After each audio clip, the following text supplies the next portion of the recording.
I'm Dr. Lily Krug, though most people just call me Lily these days. After years of saving lives, I now mostly deal with paperwork at a local hospital and occasionally help out new doctors. But today isn't about any of that. Today, I'm getting ready to meet Amy, my son Scott's fiancée. My usual home is under renovation, so I'm staying in this small, simple rental. It's not much, but it's comfortable enough for the time being. To make the meeting special, I decided to bake my famous apple pie. Nothing says, welcome like a homemade pie, right? Just as I was pulling it out of the oven, the doorbell rang. I wiped my hands on my apron and went to answer the door. There was Scott, looking as handsome as ever, and beside him stood Amy. She was just as beautiful as Scott had described, with a certain sharpness in her expression that made me take notice. "Mom, this is Amy," Scott said proudly, his voice full of happiness. "Nice to meet you, Lily," Amy said, offering her hand, though it felt a bit stiff when I shook it. "Come in, I hope you're hungry." "The pie just came out of the oven," I said with a smile, stepping aside to let them enter. Amy walked in and immediately started looking around the living room and kitchen.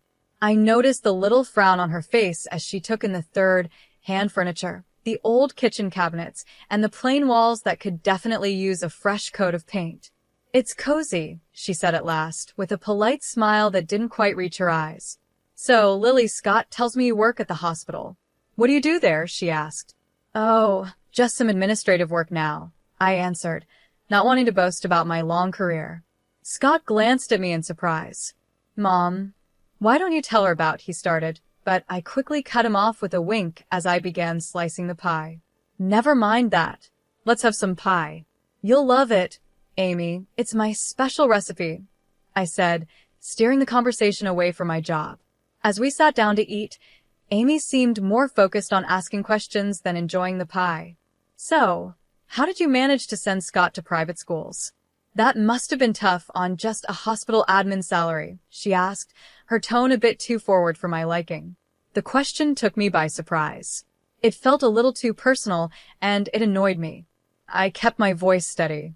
"Well, I had some help from my parents. They left me a small inheritance," I replied, hoping to keep things polite.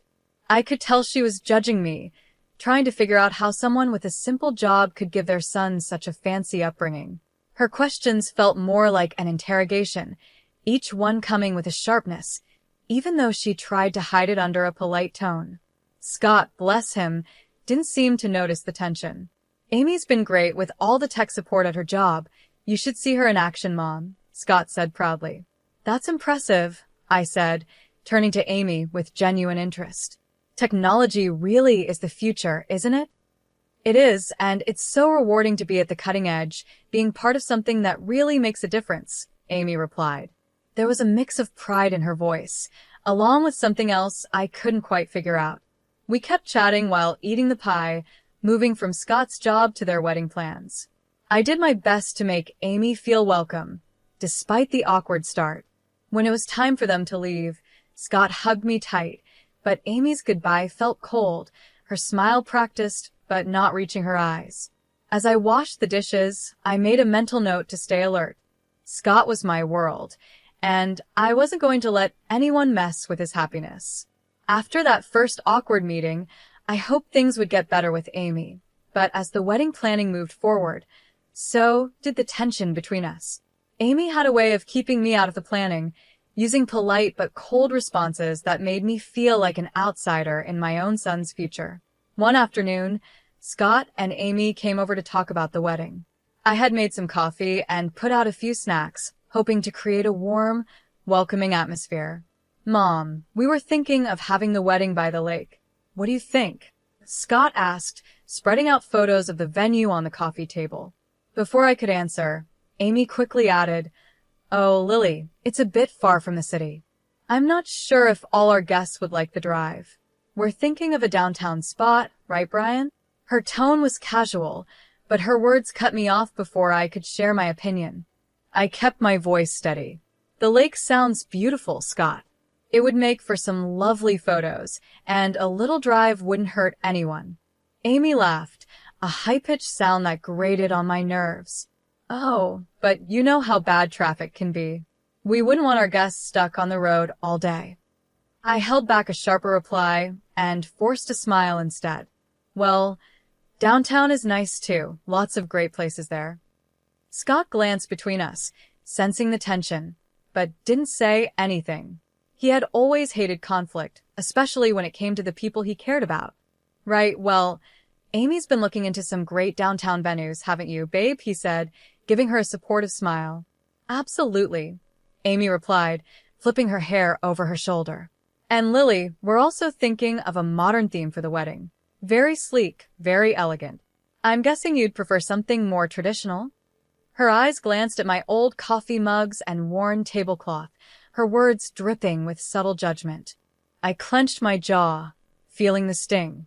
I like modern just fine, I said, keeping my tone steady. The most important thing is that you two are happy. That's sweet of you, Amy said, her smile tight. We're just aiming for something more current. It's all about the image, after all. As they continued discussing wedding details, I nodded along, but my thoughts were elsewhere. Every word Amy said seemed to be pushing me further out, making it clear how little she valued my input or presence. After they left, the silence in my apartment felt heavier than usual. I was used to being alone, but this felt different. It was the feeling of being shut out of my own family. I poured myself a glass of wine and sat by the window, watching the streetlights flicker on. My heart was heavy with worry. I had always been the one Scott turned to for help, the one guiding him through life's challenges. Now, it felt like Amy was in control, steering him in a direction where I wasn't welcome. Just have to watch and wait, I muttered to myself, taking a sip. But I'm not giving up, not yet. It was Scott's birthday, and even though things had been tense between us, I wasn't going to miss my only son's celebration. Amy had taken over planning everything, and somehow, my invitation had gotten lost in the shuffle. But a mother's place is by her son's side, especially on his birthday. So I decided to go anyway. I arrived at Scott's house with a small, carefully wrapped gift in my hands. The house was full of life, with laughter and music spilling out through the door. Taking a deep breath, I rang the doorbell, my heart pounding in my chest. Crashing a party was one thing, but crashing your own son's party without an invite? That was another level. Amy opened the door, and her smile faded a little when she saw me. Lily, what a surprise. We weren't expecting you. Her words stung, but I held my composure. Wouldn't miss my son's birthday. Where's Scott? He's around somewhere, she said, stepping aside reluctantly. Well, come in, I guess. The house was decorated in shades of blue and gray, a sleek modern style that clearly had Amy's touch. I walked through groups of people, none of whom I knew. They were all Amy's friends, young and trendy, laughing and clinking their glasses together. Finally, I spotted Scott, chatting with some people who looked like his coworkers. Scott, I called, my voice trembling slightly.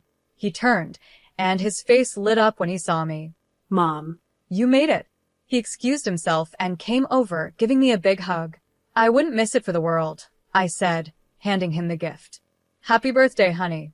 Thanks, Mom. I'm so glad you're here. He looked genuinely happy, but there was a bit of confusion in his eyes, like he was wondering why I'd say that. Just then, Amy appeared beside us, her smile tight. Scott, your friends were asking about you, she said, then turned to me. Can I get you a drink, Lily? No thanks, I'm fine, I replied, feeling out of place as she maintained her polite but distant attitude. As the evening went on, I tried to mingle, but Amy's friends were a close-knit group. Every conversation felt strained, and Amy often stepped in to either pull Scott away or take over the conversation with stories of her job and their future plans. At one point, I overheard Amy talking to a friend. Her voice was just loud enough for me to catch. Yeah, it's a bit awkward that she showed up.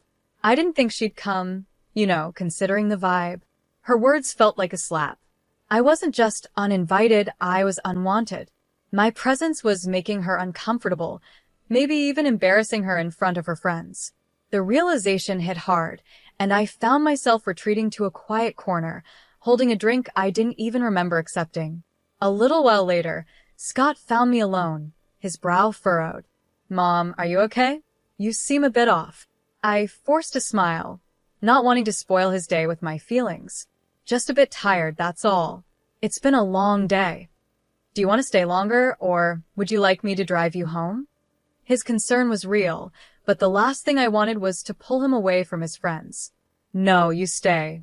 Enjoy your party. I'll catch a cab, I said, standing up. I just wanted to see you and wish you a happy birthday in person. He hugged me again, looking a little worried. Thanks for coming, Mom. I love you. I love you too, honey, I said, holding back the sadness as I left the party. I love you too, baby. Always. With that, I slipped out the door, the sound of laughter echoing behind me as it closed. The night air was cold, but it was a relief compared to the warmth of a party where I felt like an outsider. The next morning, just one day before Scott's wedding, I was in my kitchen, the soft hum of the refrigerator the only noise in the quiet room. Then, I heard a knock at the door. Expecting it to be a delivery, I wiped my hands on my apron and went to answer it. To my surprise, it was Amy, standing there alone, her face serious, which didn't seem like a good sign. Amy, what brings you here this early? I asked, keeping my voice polite.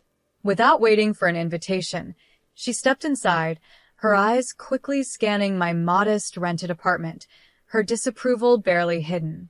Lily, I'll get straight to the point. I'm here to make things easier for everyone.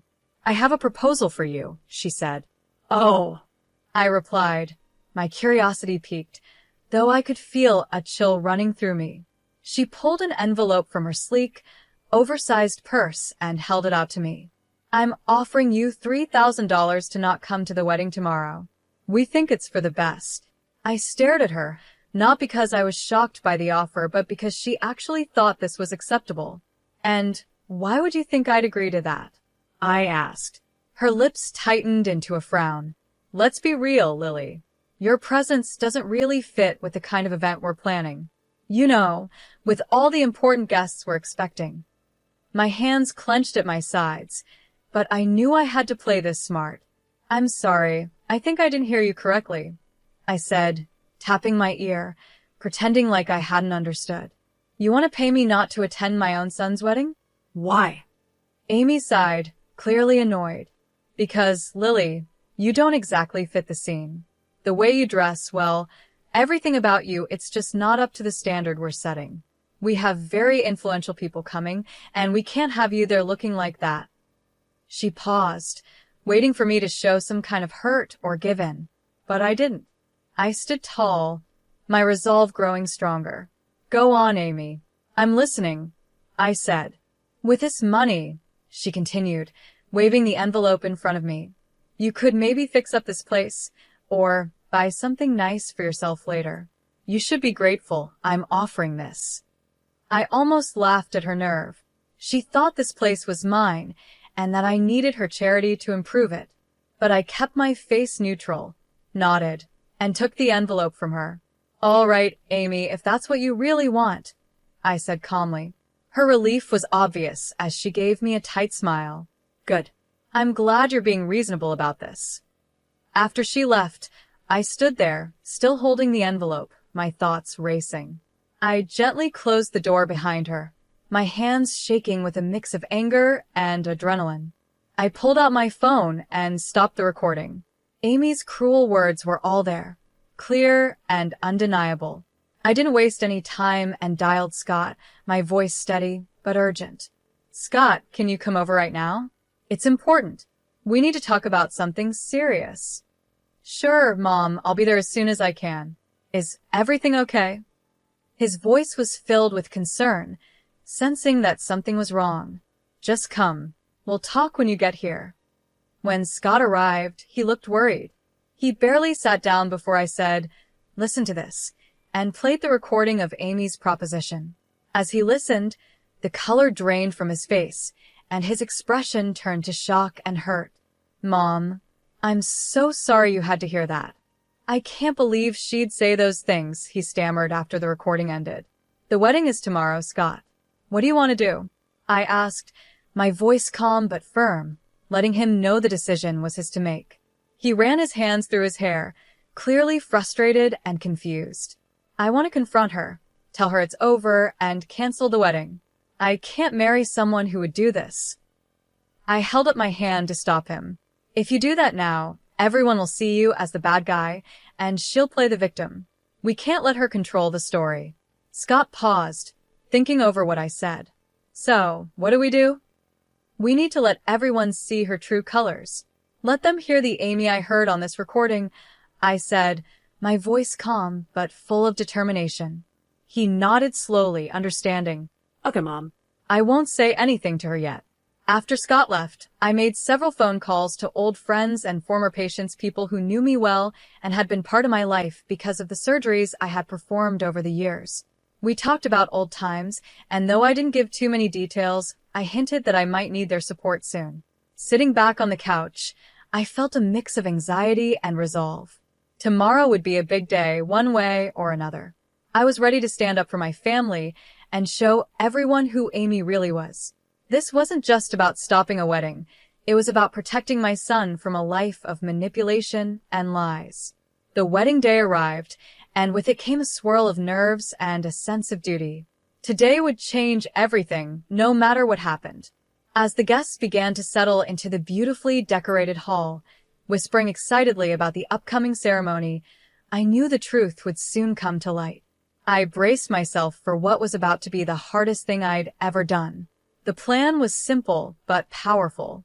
Just before Amy and her father were supposed to make their grand entrance, a video about Amy and Scott's relationship was set to play. Instead, I had arranged with the AV technician to play the audio recording of Amy's cruel offer.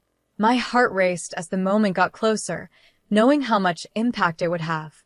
As the guests chatted, waiting for the ceremony to begin, I gave a signal to the technician. The lights dimmed, and instead of the soft music of the couple's video, Amy's voice filled the room, loud and clear. I'm offering you $3,000 to not attend the wedding tomorrow. We think it's for the best. There was an instant reaction, a gasp from the crowd, followed by murmurs of confusion and shock. People looked around, trying to understand what they had just heard.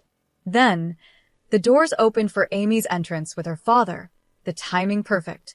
The room went silent as they walked in. Her father smiled and waved, unaware of what had just happened. But Amy's smile faded as she realized that all eyes were now on her, filled with judgment and suspicion. As they reached the front, I moved to the second part of the plan. The screen switched to a video montage of testimonials from respected city figures, colleagues, and patients. They spoke about my years as a skilled surgeon, the lives I had saved, and the positive impact I had made in the community. The contrast was striking proof of my life of service and respect, directly challenging Amy's earlier words about my character. Amy stood frozen, her face pale, as the video continued. The guests, now clearly against her, whispered among themselves, their looks ranging from pity to disdain. Amy's mother, sitting in the front row, had tears running down her face, her hands covering her mouth in shock. Amy's composure crumbled, her earlier confidence shattered. She had been exposed in front of the very people she had wanted to impress. As the video ended, the room fell into a heavy silence. The weight of what had just happened hung in the air, thick with broken expectations and hard truths. My son Scott took a deep breath and stepped up to the microphone, his face serious. Every eye in the room was on him, filled with curiosity and concern, waiting for what he would say next. I'm very sorry, Scott began, his voice echoing through the silent hall. But I didn't see the selfishness and arrogance of my bride sooner. He paused, looking out at the crowd with regret. I'm canceling the wedding, and I apologize to all of you for the inconvenience. Then he turned to me, his expression softening. Mom, I'm sorry. Thank you for everything you've done for me.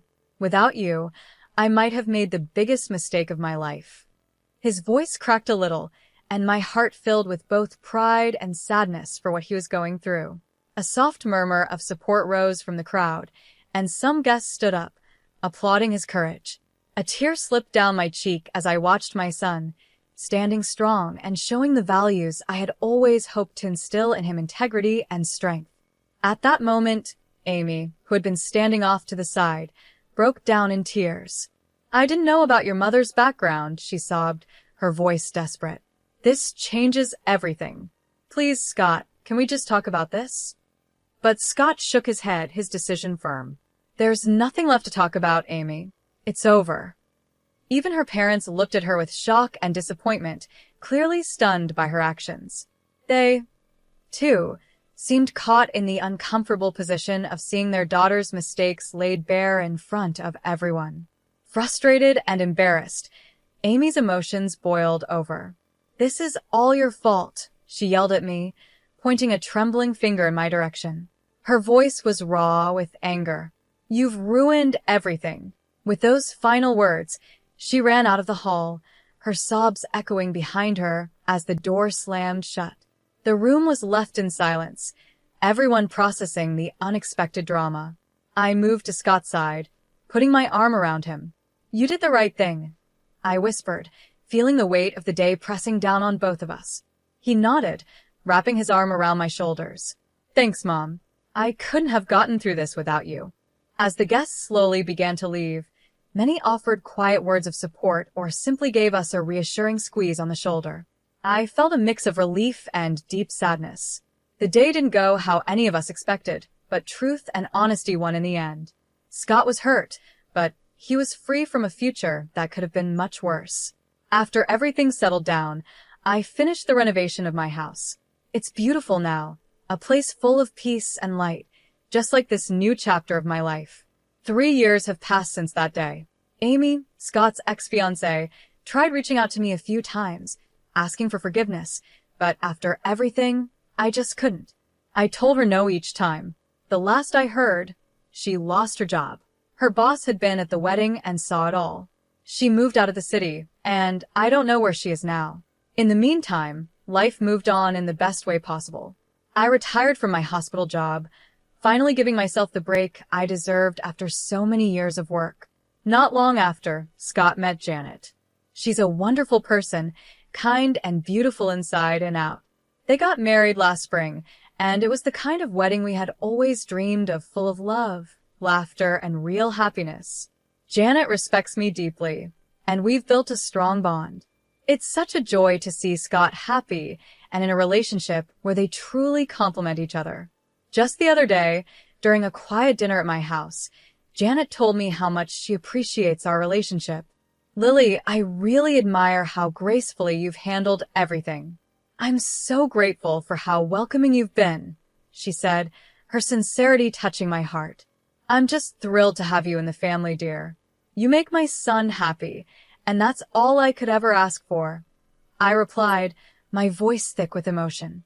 The kindness and love that now filled my home were a far cry from the silence it once held. It had truly become a home, ready for future gatherings and family celebrations. Feeling lighter and more adventurous than I had in years, I made a decision that even surprised me. I booked a trip around the world. It was something I'd always wanted to do, but kept putting off. Now, with everything falling into place, it seemed like the perfect time. When I told Scott and Janet, they were thrilled. "Mom, that's amazing. You've always talked about seeing the world," Scott said, his eyes lighting up. "And you've more than earned it," Janet added, giving me a hug. "We'll manage just fine here. Go make some amazing memories." So here I am, finalizing itineraries and packing my bags, ready to explore the places I've only read about or seen in pictures. It feels like I'm not just traveling to new countries, but also stepping into a new phase of life, one where I can simply enjoy and embrace the beauty of the world.